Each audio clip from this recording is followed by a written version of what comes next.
Bon, là, je veux montrer comment prédire les produits de chaque type de réaction. Alors, on va commencer avec les réactions de polyaddition. Alors, j'ai ce morceau ici, puis on veut savoir comment combiner ça pour former notre produit. Alors, j'ai mentionné ça, mais je ne l'ai pas trop montré. Souvent, ces réactions-là, on a soit une base qui va réagir pour aider à briser la première liaison double, ou peut-être qu'on aura, un peu plus souvent, on utilise des radicales libres, parce que ceci ne va pas modifier la structure de l'original, sauf pour briser notre liaison double. Alors, j'aurai un radical libre. Alors, ça, c'est un électron seul, encore qui est extrêmement réactif. Ça va les s'attaquer à ce carbone-là pour s'accrocher, ou trop d'électrons pour maintenir cette liaison double, ça va se briser. Mais là, n'oublie pas, les liaisons doubles comprennent 2 électrons. Alors, ce carbone-là sera satisfait avec ça, mais ici, on aura maintenant un autre électron seul. Oh, ça, c'est extrêmement réactif. Puis tiens, je vais juste montrer qu'on enlève la liaison simple. Ceci va continuer à réagir au prochain carbone. C'est combiné. Pour faire ça, il faut briser la liaison double, mais là, il me reste un autre électron ici, encore une fois. Alors, 2 électrons, on a combiné un avec celui-ci pour former nos électrons de valence, mais là, j'en ai un autre qui est libre, il faut faire quelque chose avec ça. Il va s'attaquer au prochain, et là, j'espère que vous avez l'idée, on va continuer à faire ce processus jusqu'à temps qu'on n'a plus de réactifs qui nous restent.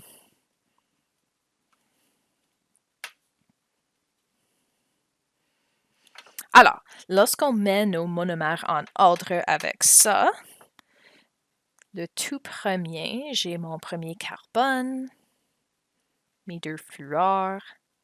Je vais mettre une liaison ici, mais vraiment, ça, c'est les électrons qui se sont combinés là. On a brisé notre liaison double, alors il me reste une liaison simple. J'ai toujours les 2 fluors. Alors voilà le premier morceau. Là, notre électron libre est allé s'attaquer au prochain carbone, alors on a créé une autre liaison avec ce carbone. Fluor, fluor. Hop, ça a brisé notre liaison. J'ai une liaison simple avec les 2 fluors. Et celui-ci s'est attaqué au prochain, alors on continue, puis là, j'espère que vous voyez le patron avec notre molécule résultante.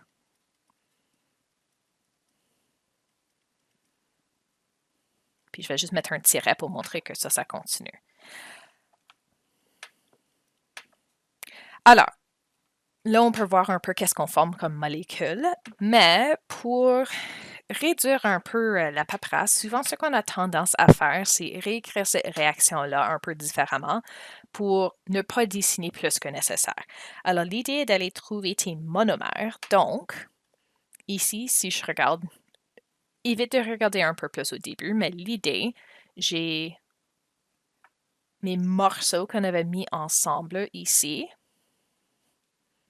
qui se répètent et se répètent et se répètent. Oh, pardon, j'ai mis ça à la mauvaise place. Voilà. Alors, si je prends le deuxième morceau, j'ai carbone avec 2 fluors, et on continue à rattacher ce même morceau-là, encore et encore et encore et encore. Ça, ce qu'on va donner, alors tiens, je vais réécrire cette réaction-là.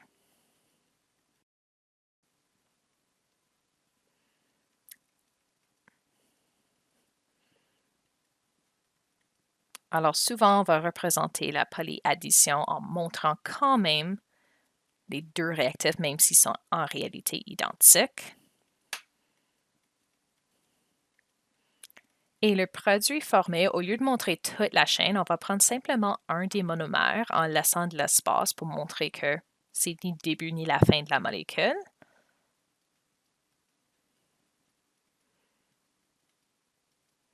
Et on va mettre un petit N pour dire que ceci continue jusqu'à temps qu'on n'a plus de réactifs.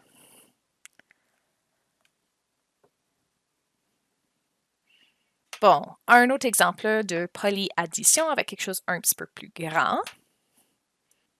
Alors ici, même idée, ça sera d'habitude, on va mettre un radical libre et la réaction va se passer autour de la liaison double ici. Alors ça sera le point où on va éliminer cette liaison-là et avoir d'autres électrons disponibles pour former des réactions. Alors, on commence avec notre radical libre. Encore extrêmement réactif, il va s'attaquer à un des carbones autour de cette liaison-là. On va casser la liaison.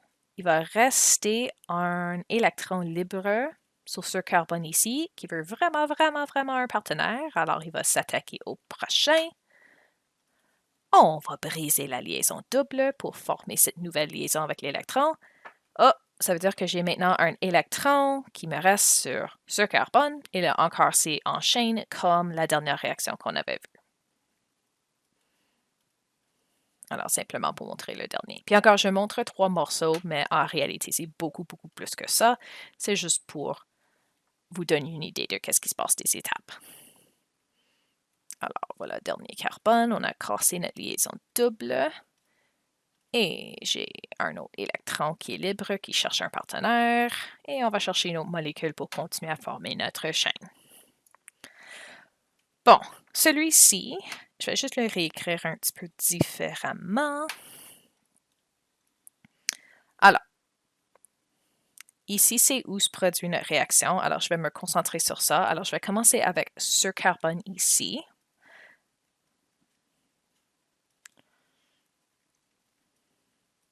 Ensuite, on a le prochain.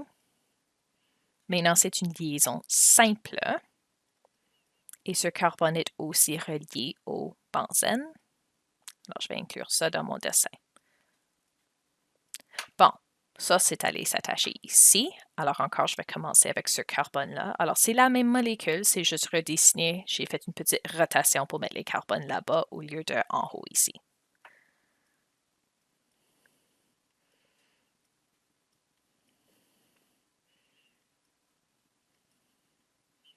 Et mon benzène. Puis là, ce carbone-là, il est allé s'accrocher au prochain et on continue. Donc, je vais juste terminer le dessin ici. Alors, encore, on a un seul monomère qui se répète et répète et répète. Alors, pour réécrire ma réaction, je vais prendre juste le morceau qui se répète. Puis au lieu de le faire plusieurs fois, on va l'écrire une fois. Mais je voulais simplement montrer où ça s'attache toutes les liaisons. Alors, pour réécrire ma réaction,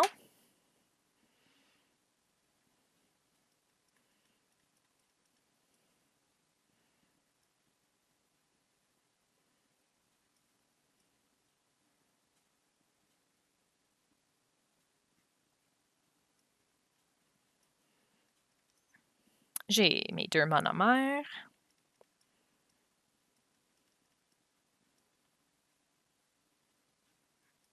Voilà. Qui vont être additionnés pour former mon produit final. Tu peux l'écrire CH2 encore une fois si tu préfères au lieu de former toutes les liaisons, ton choix. Puis là, j'ai le CH avec ce morceau-là.